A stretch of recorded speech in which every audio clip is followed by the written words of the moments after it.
Views of பில்வி நேயர்கள் அனைவருக்கும் வணக்கம். ரொம்ப நாள் கழிச்சு உங்க எல்லாரையும் இந்த காணொளி மூலமா சந்திக்கிறதுல ரொம்ப மகிழ்ச்சி. கீழடி அப்படிங்கிற இந்த ஒரு வார்த்தை, இந்த ஒரு ஊருடைய பெயரை அடிக்கடி நாம சமீபத்துல சமூக வலைதளங்கள்ல கேட்டுட்டு இருக்கோம். 2015ஆம் ஆண்டு முதல் இந்த கீழடி அப்படிங்கிற கிராமத்துல என்னென்ன விஷயங்கள் கண்டெடுக்கப்பட்டுச்சு, இந்த கண்டெடுக்கப்பட்ட விஷயங்கள்னால இப்போ ஒன்றிய அரசு தமிழக அரசும் சேர்ந்து இந்த தமிழ் மக்கள் மீதும் தமிழ் பண்பாட்டின் மீதும் ஒரு மிகப்பெரிய ஒரு போர் தொடுப்ப ஆரம்பிச்சிருக்காங்க. ஆமா, உண்மையாவே இது ஒரு கலாச்சார போராதான் நான் பாக்குறேன். கீழடி அப்படிங்கிற ஒரே ஒரு பெயர், இது ஒரு ஊரோட பெயர் மட்டும் இல்லாம நம்ம ஒட்டுமொத்த தமிழ் சமூகத்தின் அடையாளமா இன்னைக்கு மாறி இருக்கு. இந்திய நாகரிகம் ஆரியர்கள் கிட்ட இருந்து தான் ஆரம்பிச்சது அப்படிங்கிற சங்கிகளுடைய முழக்கத்துக்கு சவுக்கடி கொடுத்திருக்கு இந்த கீழடி அப்படிங்கிற ஊர்ல நடந்த அகழாய்வின் இறுதி முடிவுகள். இந்த முடிவுகளையே தூக்கி தூர போட்டிருக்காங்க, தூக்கி வெளியே போட்டிருக்காங்க நம்மளுடைய ஒன்றிய அரசு. என்ன நடந்துச்சு விரிவா பார்க்கலாம் இந்த வீடியோல.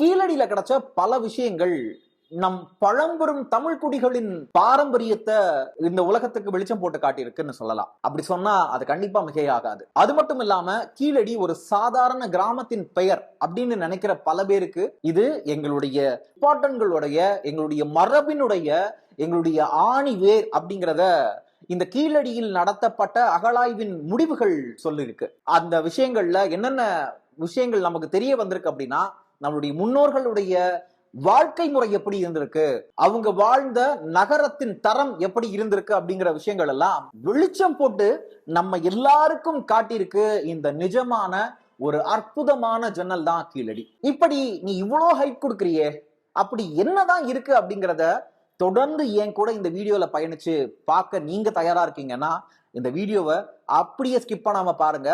சிவகங்கை மாவட்டத்தில் இருக்கிற ஒரு குட்டி கிராமம் தான் கீழடி. இந்த கீழடி தான் உலக மக்களை தமிழ்நாட்டு பக்கம், தமிழகத்துல இருக்கிற ஒரு முனையில, ஒரு கோடி முனையில இருக்கிற கீழடி அப்படிங்கிற ஊர் பக்கம் ஒட்டுமொத்த உலகத்தையும் திரும்பி பார்க்க வச்சிருக்குன்னு சொல்லலாம். கீழடியில அகழாய்வு ஆரம்பிக்கிறாங்க மத்திய தொல்லியல் துறையார். கிட்டத்தட்ட கடந்த 2015ஆம் ஆண்டே தொல்லியல் ஆய்வை இங்க முதல் முறையா ஆரம்பிக்கிறாங்க. அந்த முதல் ஆய்வுலயே நிறைய விஷயங்கள் வெளிச்சத்துக்கு வந்திருக்கு. என்னன்னா, அதுவரைக்கும் ஆரியர்கள் தான் நம்ம இந்திய கலாச்சாரத்தையே உயர்த்தினாங்க, ஆரியர்கள் தான் நம்மளுடைய முதல் குடி அப்படின்னு சொல்லிட்டு இருந்த பல பேருக்கு இது ஒரு சவுக்கடியை கொடுத்திருக்கு. நான் முன்னாடியே சொன்ன மாதிரி இது ஒரு சவுக்கடியை கொடுத்திருக்கு அப்படின்னு சொல்லலாம். உண்மையாவே ஆரியர்கள் தான் நம்மளுடைய முன்னோர்களா? இல்ல.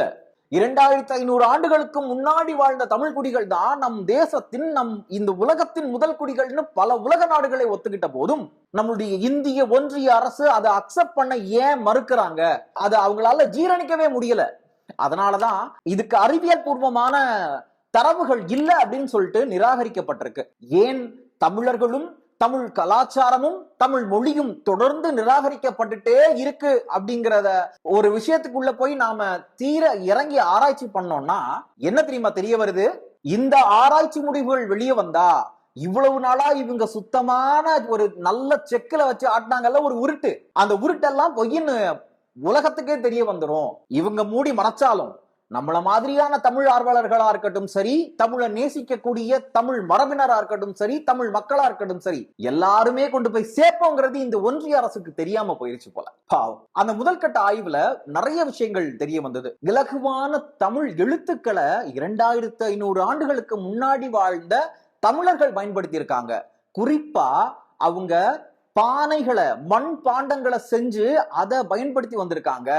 மண்ணுல வளையல்கள் செஞ்சு பயன்படுத்தி இருக்காங்க.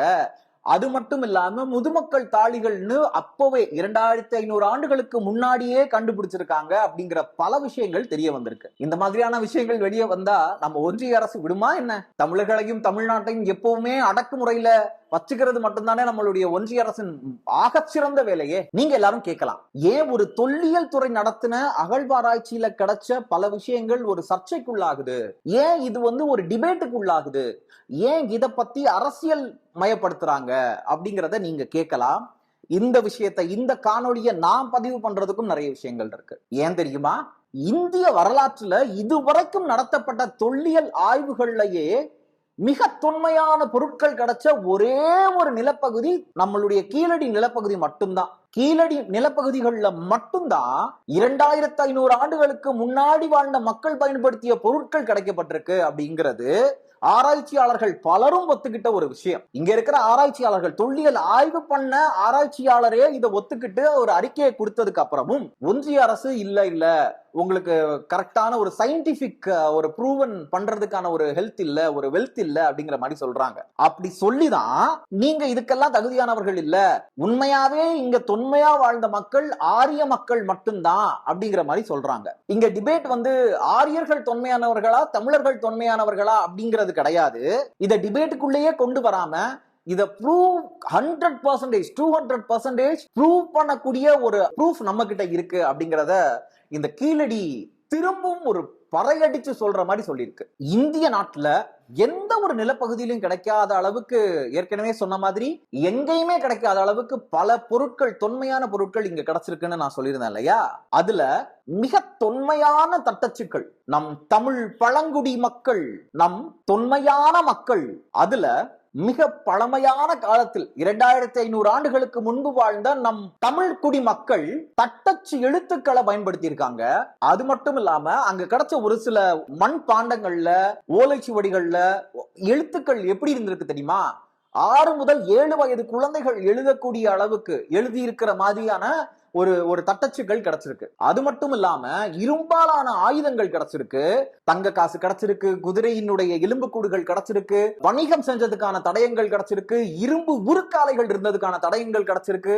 இப்படி சொல்லிக்கிட்டே போகலாம். இந்த மாதிரியான ஒரு நவ நாகரிக நகரம் எங்க இருக்கு அப்படிங்கறத கீழடியை தவிர வேற எங்கேயுமே இதுவரைக்கும் கண்டுபிடிக்கல. தமிழ்நாட்டினுடைய பல பகுதிகளை போய் தேடி எடுத்தா மண்ணுக்குள்ள இன்னும் நிறைய தமிழ் பொக்கிஷங்கள் இருக்கலாம், தமிழர்கள் சார்ந்த பொக்கிஷங்கள் இருக்கலாம்ங்கிறது இங்க பல தமிழறிஞர்களுடைய ஒரு கூற்றா இருக்கு. ஏன் தமிழர்கள் நீங்க உங்களை தூக்கி பிடிச்சுக்கிறீங்க அப்படிங்கிற மாதிரி ஒண்ணு சொல்றீங்கல்ல? தமிழர்கள் தூக்கி பிடிக்கவும், தமிழர்கள் இந்த நாட்டை தூக்கி நிறுத்தவும் வல்லமை படைச்சவர்கள் அப்படிங்கிறதுக்கு இது ஒரு மிகப்பெரிய சான்று. அன்னைக்கும் சரி இன்னைக்கும் சரி தமிழர்கள் என்னைக்குமே கல்வியிலையும் எழுத்துலையும் ஒரு மிக சிறந்த மக்களாக தான் இருந்திருக்காங்களே தவிர அவங்க என்னைக்குமே அறிவுக்கோ பணத்துக்கோ செல்வத்துக்கோ எந்த நாட்டையும் அடிபணிஞ்சு போனவர்கள் இல்ல, எந்த நாட்டுக்கும் அடிபணிஞ்சு போனவர்கள் இல்ல.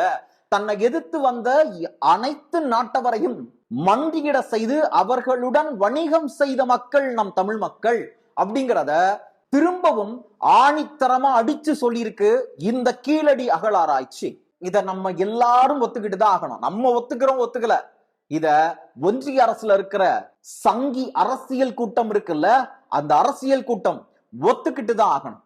ஆதி தமிழ் குடிகள் எழுத்தறிவு பெற்றிருக்காங்க. 2500 ஆண்டுகளுக்கு முன்னாடி வாழ்ந்த மக்கள் எழுத படிக்க தெரிஞ்சிருக்காங்க அப்படிங்கிறது இதன் மூலமா நிரூபணமாயிருக்கு அப்படிங்கிறது ஒரு மறுக்க முடியாத உண்மை. ஏன் கீழடி சார்ந்த விஷயங்கள் சர்ச்சையிலையும் சிக்கல்லையும் மாட்டிக்கிட்டு இருக்கு அப்படிங்கிற உங்களுடைய கேள்விக்கான பதில் என்ன தெரியுமா? இப்போ நம் இந்திய தேசத்தை ஆண்டுட்டு இருக்கிற ஒன்றிய அரசுல இருக்கிற சங்கி கூட்டம் இருக்குல்ல, அந்த கூட்டம் நம்பிக்கிட்டு இருக்கிற புராண கதைகள் தான் உண்மையான வரலாறுன்னு பல பேர் இங்க நம்பிட்டு இருக்கோம்ல.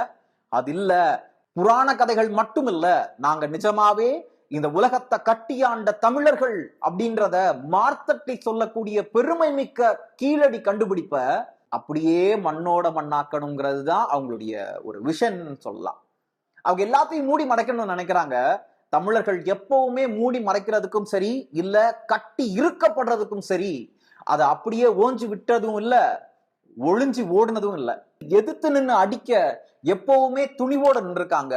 அந்த துணிவோட நாமளும் நம் தேசத்துக்காக, நம் தமிழ் பாரம்பரிய விஷயங்களுக்காக, நம் தொன்மையான தமிழர்களுடைய வரலாற்றுக்காக ஒன்றா கூடி இந்த விஷயத்துக்காக குரல் கொடுக்கணும் அப்படிங்கிறது தான் இந்த காணொலி மூலமா நான் உங்க எல்லார்கிட்டையும் கேட்டுக்கிற ஒரு மிகப்பெரிய விஷயமா இருக்க போகுது. வழக்கம் போல ஒன்றிய அரசு சொல்றது ஆரியர்கள் தான் பழமையான மக்கள், பழமையான நாகரிகம் ஆரியர்களுடைய நாகரிகம் அப்படிங்கிற ஒரு கூற்று இருக்குல்ல.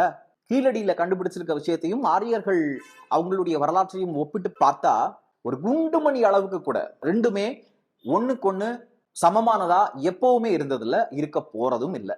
ஏன்னா வரலாறு எப்பவுமே பொய் சொல்ல போறதும் இல்லை, புதை படிவங்கள் என்னைக்குமே பொய்யான ஒரு முடிவை கொடுக்க போறதும் இல்லை. இவர்கள் இந்த ஒன்றிய அரசுல இருக்க மக்களா இருக்கணும் சரி, இல்ல யாரா இருந்தாலும் தமிழக பாரம்பரிய விஷயங்களையும் தமிழையும் தமிழ் மக்களையும் புறக்கணிச்சுட்டே இருக்காங்கல்ல. எதனால தெரியுமா? பயம். எங்க தமிழர்கள் நம்மள ஆண்டுட போறாங்களோ அப்படிங்கிற பயத்தினால, தமிழர்கள் எங்க நாம கட்டி வச்சிருக்கிற இந்த கட்டுக்கதைகளை தாண்டி அவங்களுடைய வாழ்க்கை முறையும் அவங்களுடைய கலாச்சாரம் உயர்ந்துருமோ அப்படிங்கிற ஒரு பயத்தினால புறக்கணிச்சுட்டே இருக்காங்க. ஒரே ஒரு விஷயம்தான், நீங்க புறக்கணிக்க நீங்க அடக்கி வைக்க தமிழும் தமிழ் சார்ந்த விஷயங்களும் எரிமலை கடலென பொங்கி எழுந்து உங்கள் அனைவரையும் பொசுக்கியே தீரும் என்பது நிதர்சனமான உண்மை. ஆகையால் என் அன்பார்ந்த தமிழ் மக்களே, உங்கள் அனைவரிடமும் இந்த பொக்கிஷத்தை கொண்டு வந்து சேர்த்த பெருமையோடு மீண்டும் ஒரு காணொளியில்